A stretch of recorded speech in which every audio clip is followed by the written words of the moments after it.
Good morning, everybody. My name is Melissa Greenfield, and I'm a rap facilitator. I'm going to be happy to be going to the ALF training when it comes up in San Juan Batista, and that's why I'm making this video. I am a rap facilitator currently. I work at Voices of Recovery, San Mateo County. I was first introduced to rap, and the section I came in on was triggers, and it really resonated with me because I had these feelings come up for me that would trigger me into feelings of sadness, feelings of depression, feelings of sometimes being miserable. And I couldn't understand why I was feeling those way, what caused those feelings, and why I would feel that way for a long period of time. Once I heard triggers, I was so excited to see that there was an identification for my feelings and that there was something that I could do to help me to not feel so bad for a long period of time. And I could come up with a trigger action plan. I'm really passionate about rap. I enjoy rap. I've been doing it for the past 4 years, a lot of different groups. And it's so fulfilling for me to hear individuals understand what rap is for and get it, and they are so thankful that rap is helpful in their lives. So the first part of rap is the basics, fundamentals of rap is the 5 key concepts, which is hope, personal responsibility, education, self-advocacy, and support. And at one time I had lost all hope. I couldn't understand why or how I had gotten to the place where I was. I had lost everything. I was miserable. I was in a depression, and I felt stuck. And I had lost all hope for getting back to what my life was like before. So to me, hope is the most important part of the 5 key concepts. And I steal the acronym that one of my former coworkers uses, Jan Allen, and he always says hearing other people's experience, and that is also my hope. Then we get to personal responsibility. And personal responsibility to me is taking responsibility for my actions, for things that happen in my life, for my own behavior, for my own emotions, for my own happiness. There was a time when I would have a partner and all my happiness would be around him. If he wasn't happy, I wasn't happy. If my daughters or my children weren't happy, then I wasn't happy. And so I've learned to have my own happiness, and if they're going through something, it has nothing to do with me, and I don't need to take that on. Education has been very important to me also. I used to have an understanding of education as just going into a classroom and learning something. And now with the internet and the superhighway, as it used to be called, showing my age, and I Google everything. In the last 4 years, I've discovered that I have an underactive thyroid, and the doctors just handed me pills and told me to take them and not eat for an hour afterwards. I've since learned on my own investigation and research, my own education basically, the things I need to avoid doing in order to keep my thyroid working optimally. I have to avoid certain foods. I can't eat the way normal dieters eat in order to lose weight. I can't exercise strenuously. I can only walk or do yoga. And there's a lot of other things that go along with maintaining or trying to have a healthy thyroid besides just taking pills. And so I've learned a lot on my own the last quite a few years. I'm still learning more as I go. I recently learned that plastic is not something I should be storing my food in or having my food around, because any kind of plastic residue interacts with my thyroid as well. So that was an eye-opener. Then we come to self-advocacy. And self-advocacy is huge for me. I was raised in a generation and an era that you were to be seen and not heard. So that translated to me to just sit there and be good, and it'll be okay. Nothing will happen to you. Just don't talk. We don't want to hear you. And so that greatly affected me through my years. I was the youngest of four, so I was bullied at not only amongst my siblings but also at school, and so that further made me not speak up for myself and be intimidated. And I've learned self-advocacy through doing rap, and I now speak up for myself. I just advocated for myself yesterday, and it feels so empowering not to stuff my feelings and not to walk away from a situation not having spoken up for myself and then regretting it later. So self-advocacy is also huge for me. Support. Support is in this section of the whole rap process. Support is, what do supporters look like to me? What do I want? What qualities do I want my supporters to have?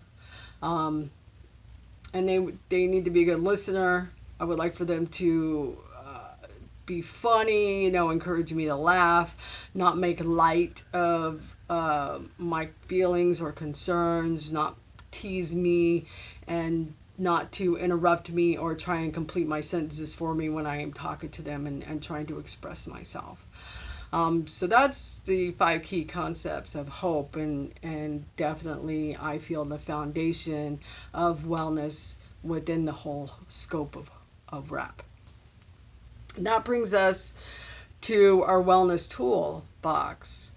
And our wellness toolbox can be anything that can bring us out of any kind of feelings that may not feel comfortable for us or may take us out of our wellness. And this toolbox, the things that we have in there that we can do, simple, safe, and free or inexpensive, can bring us back into our wellness and put us back on the right track to get through the normal course of our day and our lives.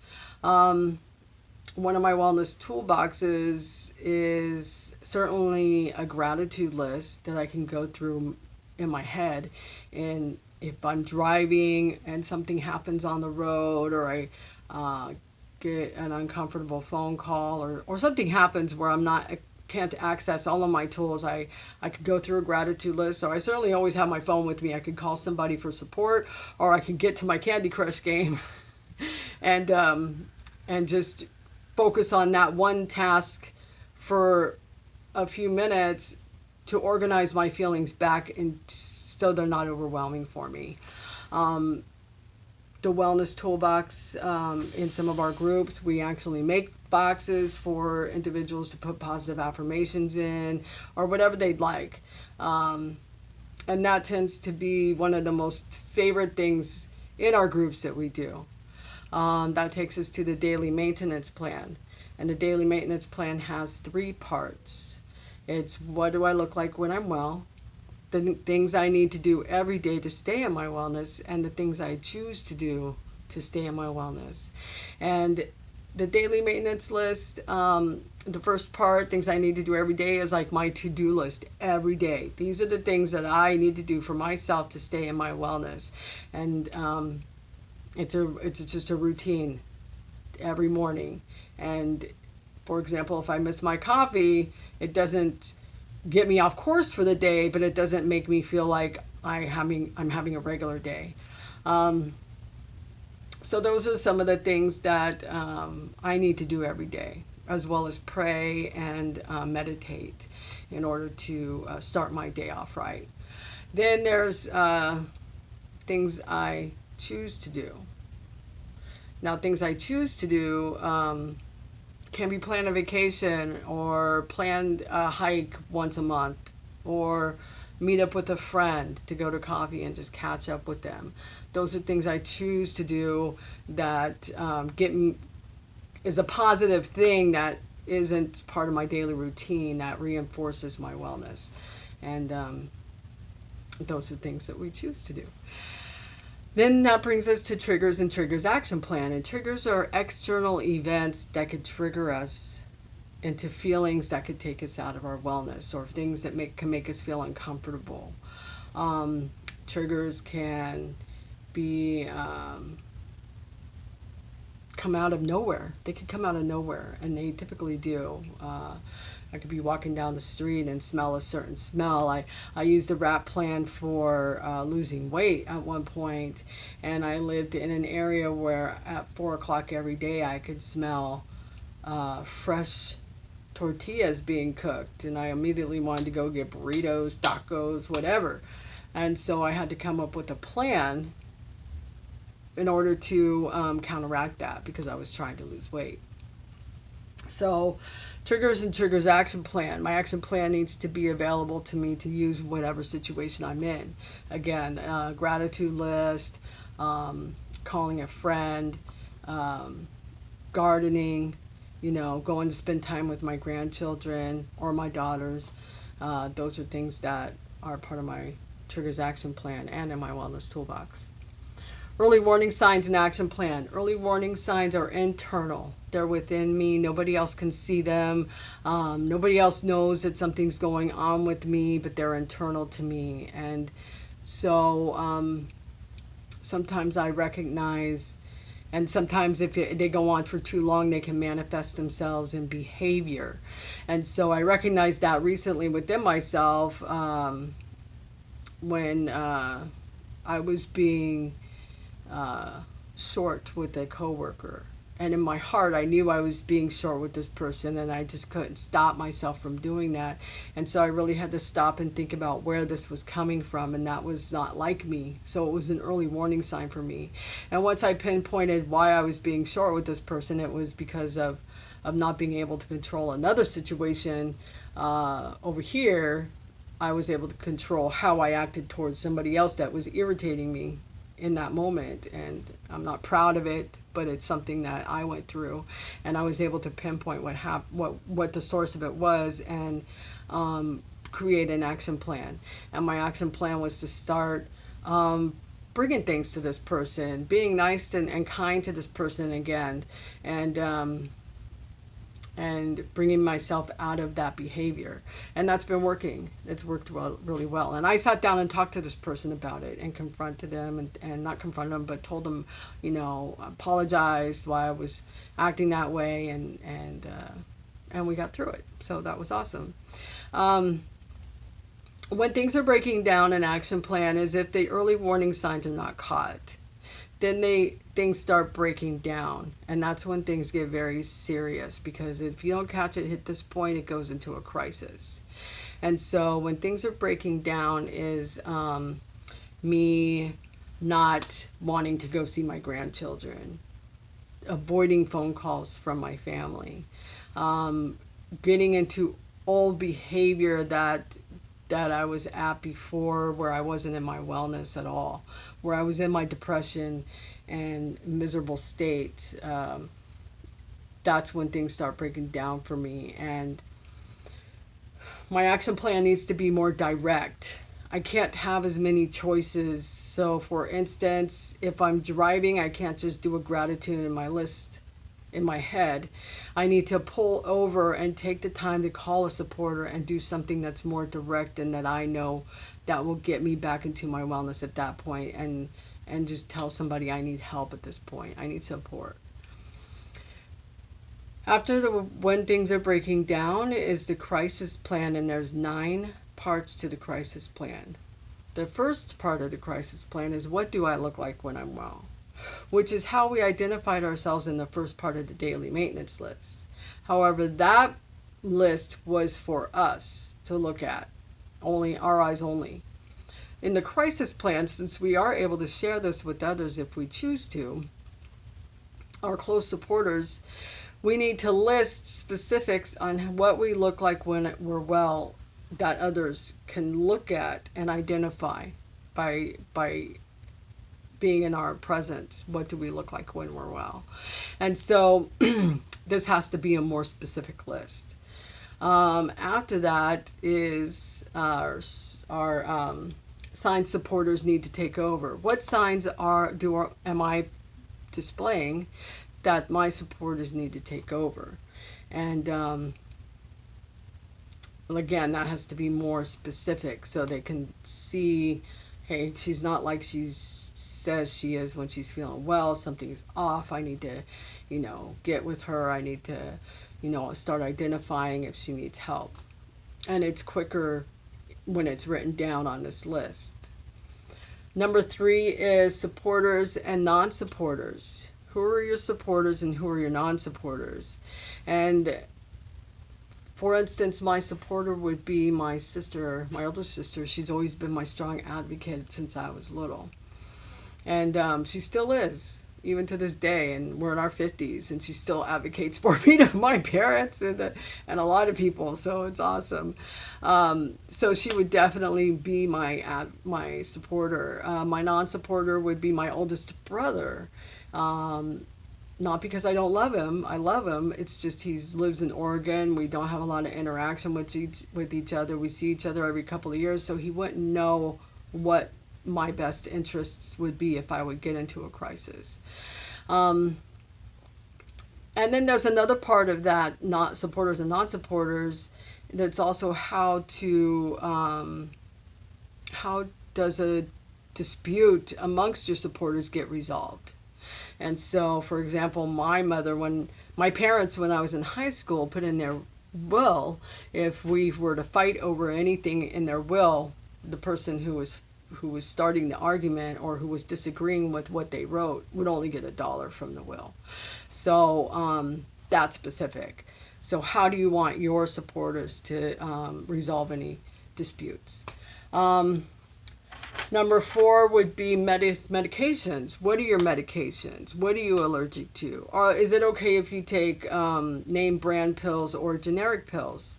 How often do you take them? Do you take them with food or not? So very specific again, because if you're in a crisis and you're not able to communicate yourself to your supporters, they have to know when and how your medication needs to be given to you.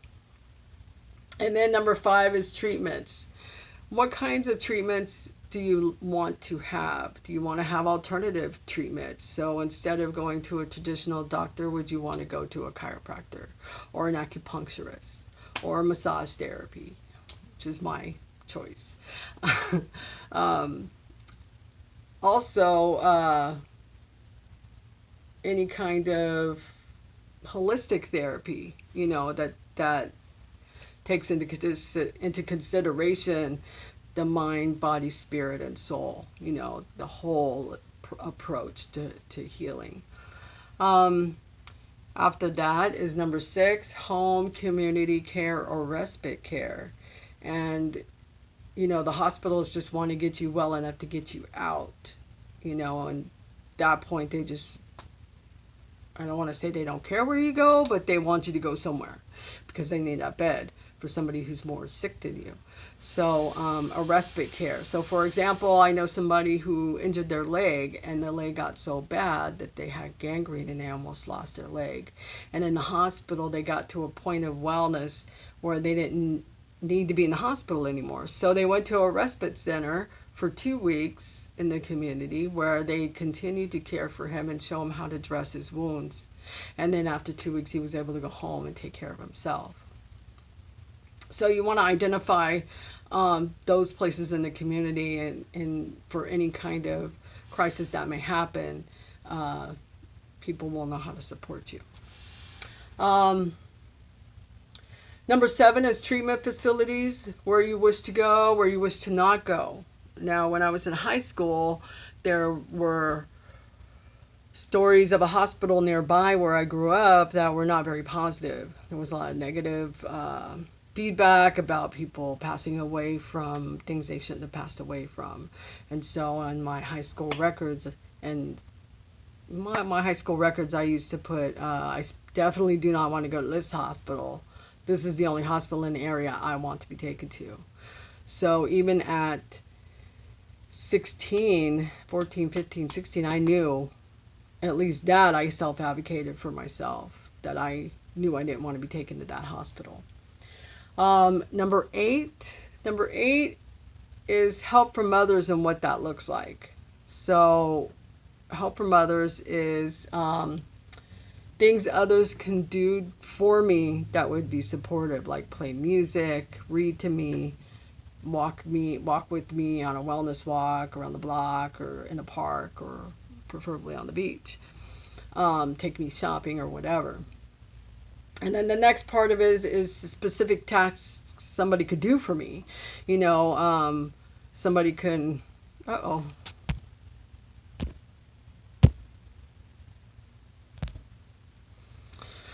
Sorry, a little lighting malfunction there. If you don't move in the room for a certain amount of time, the lights go down. So, that's part 8. And the last part of part 8 is things that people should avoid doing.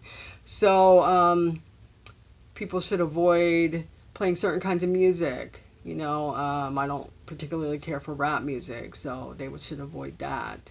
I prefer certain kinds of movies. I don't like horror movies. I can't stand blood and gore movies, so that should be avoided. I can't stand certain kinds of food, so they should be avoided. So they're very specific in the crisis plan so that you can be taken care of as if you're taking care of yourself if you were able.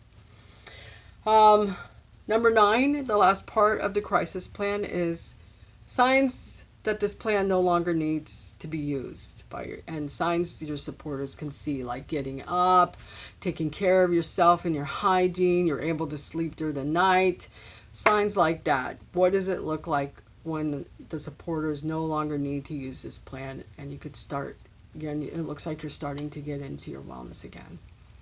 So that brings us to the post-crisis plan. The post-crisis plan is the ending of the crisis plan. And this is a very crucial part of the crisis plan. It's you need to make sure, and your supporters need to know, that you're completely out of your crisis, because if you take on your responsibilities too soon, it could slip you back into your crisis again.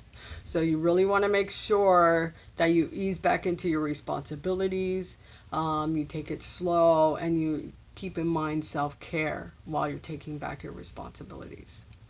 You can notarize this plan depending on where you live.